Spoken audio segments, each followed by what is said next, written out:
जय जय श्री राधे कृष्ण मित्रों, कैसे हो आप सभी। परमपिता परमेश्वर जी से प्रार्थना करती हूँ कि आप सभी अपने अपने घरों में कुशल मंगल से होंगे। फ्रेंड्स, कल नेटवर्किंग की प्रॉब्लम की वजह से मैं कल आपको श्रीमद् भागवत गीता जी के 18वें अध्याय के अर्थ के महत्व को नहीं सुना सकी, क्षमा करिएगा। आज मैं आपको श्रवण करवा रही हूँ और इससे पहले हम परमपिता परमेश्वर जी से प्रार्थना करते हैं कि वह हम सभी को खुश रखें। और जो भी अभी हम पढ़ेंगे सुनेंगे, पाठ मैंने कर लिया है। अभी अर्थ का महत्व मैं जो भी पढ़ूंगी इसका फल मैं प्रकृति को देती हूँ, ताकि ये परमपिता परमेश्वर माँ भगवती हम सभी पर अपनी कृपा करें। जय जय श्री राधे। आइए श्रवण करते हैं। अथ 18वें अध्याय का महात्म्य। श्री नारायणो वाच। हे लक्ष्मी, अब 18वें अध्याय का महात्म्य सुन।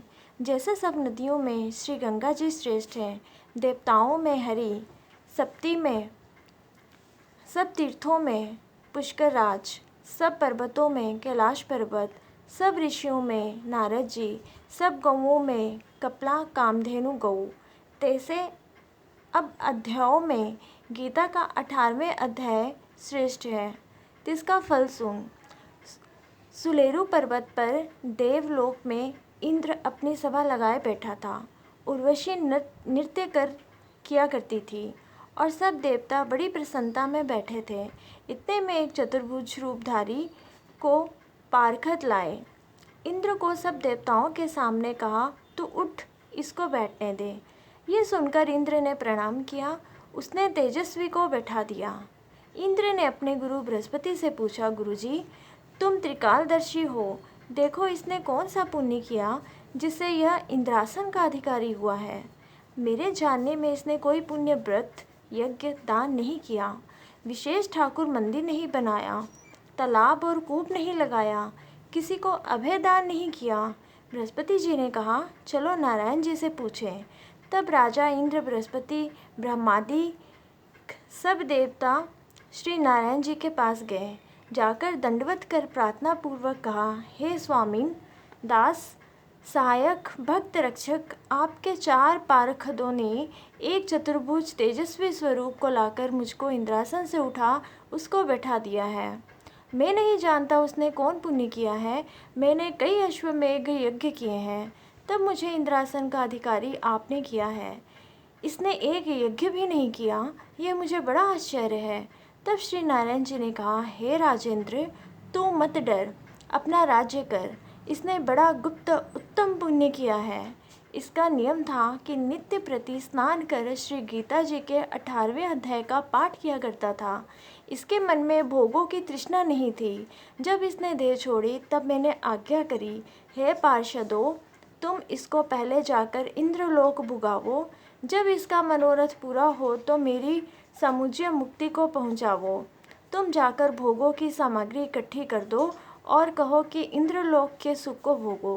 कुछ काल इंद्रपुरी के सुख भोग कर फिर श्री भगवान की कृपा से सामुज्य मुक्ति देकर बैकुंठ का अधिकारी किया। श्री नारायण जी कहे, हे लक्ष्मी शिव जी कहते हैं, हे पार्वती, यह 18वें अध्याय का महत्व है। श्री भगवानोवाच। श्री नारायण जी कहे हैं, जो ब्राह्मण, साधु, वैष्णव, योगी 18वें अध्याय का पाठ करते हैं, तिनको मैं कई अश्वमेध यज्ञ किए का फल देता हूँ, कई कपला गो दान किए का, असंख्य चंद्रायन व्रत किए का और भी बड़े बड़े दान पुण्य का फल देता हूँ। जो प्राणी नित्य गीता जी का पाठ करते हैं या प्रीति साथ सुनते हैं, हे लक्ष्मी, पवित्र स्थान में बैठकर पढ़ते हैं, सुनते हैं, हरिद्वार की पौड़ियों पर, गंगा जी के किनारे पर, तुलसी व पीपल के पास बैठकर, हरि मंदिर और जहाँ उत्तम ठोर है वहाँ बैठकर पढ़े, उस प्राणी को कलयुग के जितने पाप हैं नहीं लगते और सुख क्लेश आपदा से छूट जाता है। जो प्राणी यह 4 साधन करे, गंगा स्नान, गीता गायत्री का पाठ, संतों की सेवा, गोविंद का भजन, इसके प्रताप से कलयुग के पाप नहीं व्यापेंगे। इन पुरुषों में गीता पाठ करे, एकादशी, अमावस्या, पूर्णमासी तो 1000 गोदान किए का फल होवे। पितर पक्ष है, पाठ करे तो जितने पितर अगोदगत गए हैं उन सबका उद्धार होगा। वह वैकुंठवासी होकर आशीर्वाद करेंगे, तिनकी मुक्ति होगी। जो प्राणी संसारी गीता का पाठ करे तो क्या कहना है, एक अध्याय या एक श्लोक नित्य पढ़े तो मुक्त भुक्ति सब मिलेगी। जो श्रोतों को सुनावे तो गोदान किए का फल होगा। इस जीव के उद्धार का 6 सत्य है: गंगा स्नान, गीता पाठ, कपिला गौ की सेवा, गायत्री पाठ, तुलसी पीपल में जल सींचना और ज्ञानी संतों की सेवा करना, एकादशी व्रत रखना। हे लक्ष्मी, सर्वशास्त्रमयी गीता, सर्वधर्ममयी दया, सर्वतीर्थमयी गंगा, सर्वदेवोमय हरि। अर्जुन सुनकर कृतार्थ हुआ। चारों वर्णों में जो कोई इसको पढ़े सुने धारण करेगा तो कृतार्थ होवेगा। इसकी महिमा अपार है, कहने सुनने से बाहर है, मुक्ति भुक्ति की दाती है। जय जय श्री राधे कृष्णा। फ्रेंड्स, आज हम लोगों ने श्रीमद् भागवत गीता जी के 18वें अध्याय का महत्व सुना।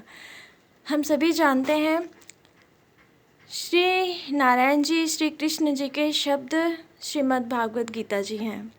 इनके अंग है। इन्होंने अपने सभी अध्यायों में कहा है कि एक एक शब्द मेरे एक एक अंग है और शब्द मैं हूँ, मैं ही शब्द हूँ। इसीलिए ये हमारी बहुत अच्छी किस्मत है कि हम सुन रहे हैं, पढ़ रहे हैं और आगे किसी को सुनाएंगे भी। हमारा जीवन तो यही सफल है। हमें किसी भी तरीके की प्रॉब्लम कुछ भी आती है लाइफ में तो वो कुछ सिखाने के लिए ही आती है। अब ये कोरोना वायरस अगर पूरे संसार में आई है तो श्री नारायण जी, श्री कृष्ण जी हमें कुछ संदेश दे रहे हैं कि हमारे अंदर की कमियों को हम बैठकर समझें और पूरा करें, आत्मनिर्भर बने। अब तो हमारे देश के राजा जी ने भी कह दिया है, आत्मनिर्भर बने। उनका मतलब है कि हर इंसान आत्मनिर्भर बने। और वो कैसे बनेगा? जब हम हरि की शरण में आएंगे। हरि की शरण में आने से ही हमें रास्ते दिखाएंगे, हमारा आत्मविश्वास, मनोबल मजबूत करेंगे और बल देंगे हमारे काम को, जो भी हम करेंगे। फ्रेंड्स, अब कल से मैं पाठ नहीं कर पा रही थी। मैंने आप लोगों से कहा था कि नेटवर्किंग की प्रॉब्लम से मैं खुद पाठ कर रही हूँ और आपको इनका अर्थ का महत्व सुना रही हूँ। तो कल से श्री नारायण जी की कृपा से अब नेटपैक की सुविधा हो गई है। मैं कल से इनके फिर पहले पाठों से पाठ का आरंभ करूँगी। हरि कृपा सभी पर हो। जिसके जो काम नहीं बन रहे हैं सभी बने, सभी जो चाहते हैं उसे वही मिले। जय जय श्री राधे कृष्णा। अपना सभी ख्याल रखिएगा और बाल गोपाल जी के दर्शन कर लीजिए।